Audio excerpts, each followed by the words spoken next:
Hello student, in this video we will study about the split gene arrangement.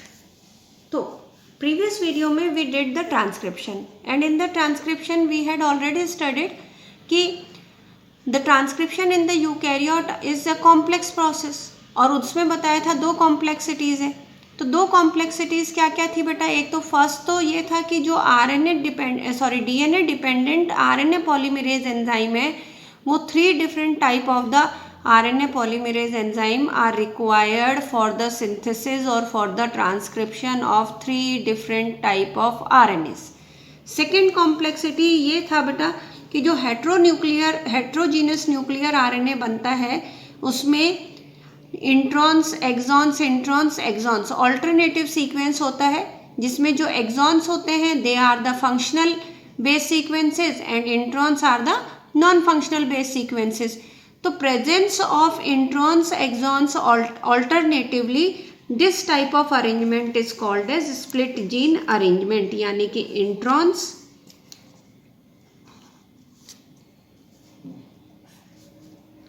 हम simply इसको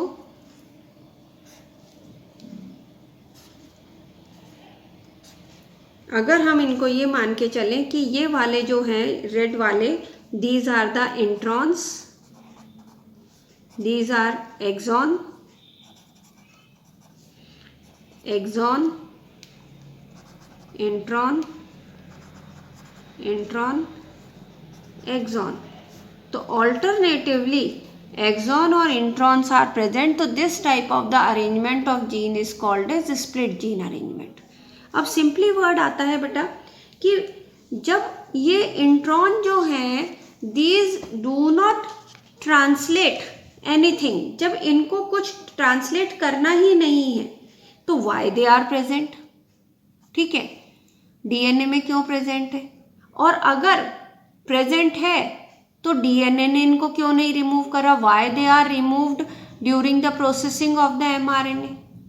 सोचने वाली बात है ना बेटा कि पहली चीज तो कि जो फंक्शनल नहीं है और उनको हम रख के चल रहे हैं अपने डीएनए में जनरेशन आफ्टर जनरेशन, तो why it is kept in the DNA.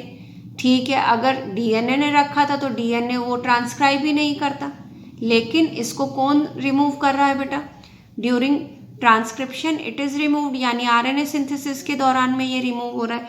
तो पहली चीज तो है बेटा स्प्लिट जीन अरेंजमेंट. तो what is split gene arrangement? Split gene arrangement is the presence of coding sequence alternatively with the non coding sequences. है ना, कोडिंग सीक्वेंसेस का नॉन कोडिंग सीक्वेंसेस के साथ जो ऑल्टरनेट अरेंजमेंट होता है that is called as split gene arrangement. And in this type of the introns has to be removed. Introns को क्या करा जाता है? रिमूव करा जाता है बाय द स्प्लाइसोसोम और फिर वो क्या बन जाता है? जो फंक्शनल आरएनए बनता है, यानी ये तो है बेटा एचएनआरएनए, और इससे जब जो फंक्शनल आरएनए बनता है that is much smaller than the size of the hnRNA. HnRNA का साइज ये है बेटा, ये 5 प्राइम हो गया, ये 3 प्राइम हो गया, और एमआरएनए का साइज मच स्मॉलर हो जाएगा क्योंकि introns are removed. Second thing, यहाँ पे 5 प्राइम पर क्या हो जाएगा? कैपिंग हो जाएगा बेटा, और यहाँ 3 प्राइम पर क्या हो जाएगा? Poly A telling. So this type of arrangement is called as split gene arrangement. Now the split gene arrangement what it shows? तो actually हम कहें कि जो splicing है shows या represents the dominance of RNA world. एक question तो बेटा एनसीईआरटी में ये आता है. ठीक है, सेकंड थिंग आता है बेटा कि दूसरा क्वेश्चन ये आ जाता है हमारा कि जो इंट्रॉन्स है, प्रेजेंस ऑफ इंट्रॉन्स है ना, वो क्या शो कर रहे हैं? They are showing the reminiscent of antiquity. Okay, तो what they show? Reminiscent of antiquity. तो सेकंड जो आता है बेटा, हम ये कहें second question, the presence of introns shows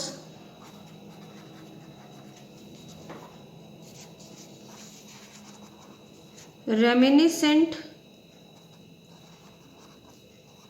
of antiquity. अब बेटा सबसे पहले चीज आता है व्हाट डज इट मीन, इनका मीनिंग क्या है। तो पहले हम लोग ये करेंगे कि presence of intron shows reminiscent of antiquity. Reminiscent का मीनिंग होता है रिमेम्बरेंस,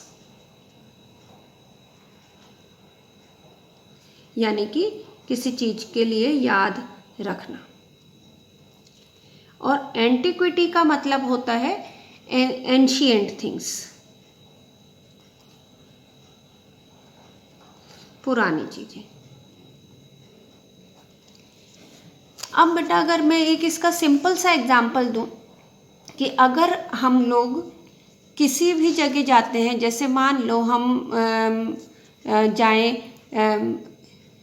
अहमदाबाद, है ना, या गांधीनगर, तो वहाँ पे महात्मा गांधी जी के जो आश्रम है, अगर हम महात्मा गांधी जी के आश्रम में जाते हैं तो महात्मा गांधी जी के आश्रम में वो सारी चीज़ें जो महात्मा गांधी जी यूज़ करते थे, वो चाहे कटोरा है या ग्लास है या चरखा है जो इतने साल पुराना है, वो भी उन्होंने संभाल के रख रखा है, जबकि वो उसका कोई यूज़ नहीं है, कोई यूज़ नहीं है, उस चरखे का कोई यूज़ नहीं है आज। उन कटोरों को कोई यूज़ नहीं करता, उसमें कोई दूध नहीं पीता, कोई खाना नहीं खाता। उन जो धोती गांधी जी पहनते थे उस धोती को आज कोई यूज़ नहीं कर रहा है, लेकिन फिर भी वो वहाँ पे प्रिजर्व करके रखी गई है, उनको संभाल के सहेज के रखा हुआ है। क्यों रखा हुआ है बेटा? क्यों? क्योंकि उससे हमें याद आती है, जब हम जाते हैं तो जो जिन्होंने नहीं देखा है वो उनको बताया जाता है कि गांधी जी इस तरह के बर्तनों में खाना खाते थे, इस तरह का ये चरखा होता था जिसे चलाया जाता था और सूत काता जाता था। तो वो पुरानी चीज़ों को याद रखने के लिए उनको सहेज के रखा गया है, उनको प्रिजर्व करके रखा गया है। That is also known as the reminiscent of antiquity.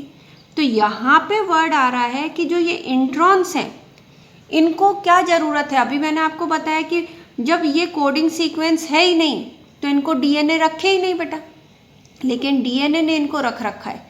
तो इसका मतलब ये है कि एंशिएंट टाइम में, यानी during evolutionary time, primitive stage में ये इंट्रॉन्स हो सकता है कि फंक्शनल हो, धीरे धीरे ये नॉन फंक्शनल हो गए, और इनके नॉन फंक्शनल होने से हम लोगों में क्या होने लगी बेटा? इवोल्यूशन। तो इवोल्यूशन तो हो गए, लेकिन इन इंट्रॉन्स को हटाया नहीं गया। क्यों नहीं हटाया गया? जिससे कि हमारे डीएनए में ये पता रहे कि भाई हम लोग इस तरह से इवॉल्व हुए थे, पहले हमारे पास ये जेनेटिक मटेरियल भी था जो पहले कभी फंक्शनल रह चुका है। ऐसा नहीं है ना कि गांधी जी का चरखा ऐसे बना के रख दिया, बाद में गांधी जी जिसे यूज़ करते थे उस टाइम में वो फंक्शनल था, उसे रखा गया है। तो that is the presence of intron क्या शो कर रहे हैं बेटा? रेमिनिसेंट ऑफ एंटिक्विटी शो कर रहे हैं। It means the introns in ancient time. Ancient का मतलब मैं आपको थाउजेंड्स ऑफ ईयर्स के पहले की बात कर रही हूँ कि उस टाइम में जब इवोल्यूशन के दौरान में, तो एंशिएंट और primitive time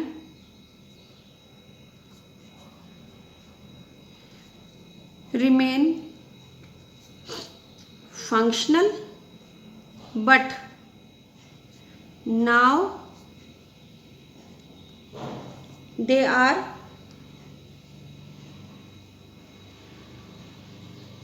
only kept like a important piece of information। ठीक है, कि इंफॉर्मेशन की इंपॉर्टेंट पीस के तरह पे रख रखा है डीएनए ने। That's why it is called as the reminiscent of antiquity. तो the presence of intron show reminiscent of antiquity comment. एक ये क्वेश्चन आता है बेटा, और एक क्वेश्चन आता है कि why the splicing represent the dominance of RNA word. तो इसके लिए आप ये देखो, मैं आपको ये बता रही हूँ कि जो स्प्लाइसिंग हो रहा है यानी रिमूवल ऑफ इंट्रॉन हो रहा है, वो कब हो रहा है बेटा? During the processing of RNA की प्रोसेसिंग के दौरान, ठीक है, उससे पहले डीएनए ने उसको रिमूव नहीं करा। तो अगर मैं आपको एक सिंपल सी चीज़ बताऊं, जैसे मान लो कि सपोज कोई सामान है जो बहुत पुराना है और मेरे घर में रखा हुआ है, ठीक है, और मुझे उससे बहुत लगाव है जबकि वो फंक्शनल नहीं है। तो वो फंक्शनल नहीं है तो सिंपली क्या होएगा बेटा, I am just keeping it, मैंने उसको रख रखा और मेरे घर में ढेर सारा सामान इकट्ठा हो गया, कबाड़। ओके, वो कबाड़ ही माना जाएगा क्योंकि हम लोग जिसको यूज़ नहीं करते उसे हम कबाड़ ही कहते हैं, ठीक है। अब बेटा अगर सपोज आगे चल के मेरे डॉटर इन लॉ आती है और उसका इन्फ्लुएंस मेरे ऊपर ज़्यादा है ना, तो वो कहेगी कि मैं इस सामान को फेंक देती हूँ, तो मैं कहूँगी कि देख लो भाई आपकी मर्जी है, और वो उस सामान को फेंक दे। तो इसका मतलब कौन डोमिनेंट हुआ? अगर मैं नहीं फेंकवाना चाहती हूँ और मेरे अंदर हिम्मत है तो मैं कहूँगी नहीं इसको मत फेंको, यहीं पे ही रहने दो। लेकिन अगर उसके अंदर वो डोमिनेंट है तो मैं कहूँगी नहीं रहने दो, तो कहेगी किस यूज़ का आना है, कोई यूज़ नहीं आना, चलो फेंक देते हैं। तो कौन डोमिनेंट हुआ बेटा? मेरी डॉटर इन लॉ डोमिनेंट हुई। तो इसका मतलब मैं डीएनए और वो आरएनए, और आरएनए क्या कर रहा है, जो कबाड़ है उसको निकाल रहा है, यानी कि इंट्रॉन्स को क्या कर रहा है, वो रिमूव कर रहा है। तो स्प्लाइसिंग जो हो रही है वो क्या रिप्रेजेंट कर रहा है कि नावाडेज आरएनए क्या है बेटा, वो डोमिनेंट है, वो डिसाइड करेगा कि what has to be remain in the mRNA and what is not, क्या आरएनए में रहना चाहिए और क्या आरएनए में नहीं, क्योंकि डीएनए तो इंट्रॉन्स भी दे रहा है और एक्सॉन्स भी दे रहा है। डिसाइड कौन कर रहा है बेटा? डिसीजन ले रहा है आरएनए। तो इसलिए स्प्लाइसिंग जो होता है वो रिप्रेजेंट करता है dominance of the RNA world. तो इसको अगर हम लोग स्टेटमेंट के फॉर्म में लिखें तो हम क्या लिखेंगे बेटा? Simply because RNA, sorry, the dominance of RNA world, the dominance of RNA world. क्या मीनिंग हुआ? Because it shows that RNA is one that decides whether to keep introns or not, है ना? Why? Because DNA ने तो क्या कर रखा है? DNA तो keep them both, उसने तो दोनों को रख रखा है, इंट्रॉन्स को भी रख रखा है बेटा और एक्सॉन्स को भी रख रखा है।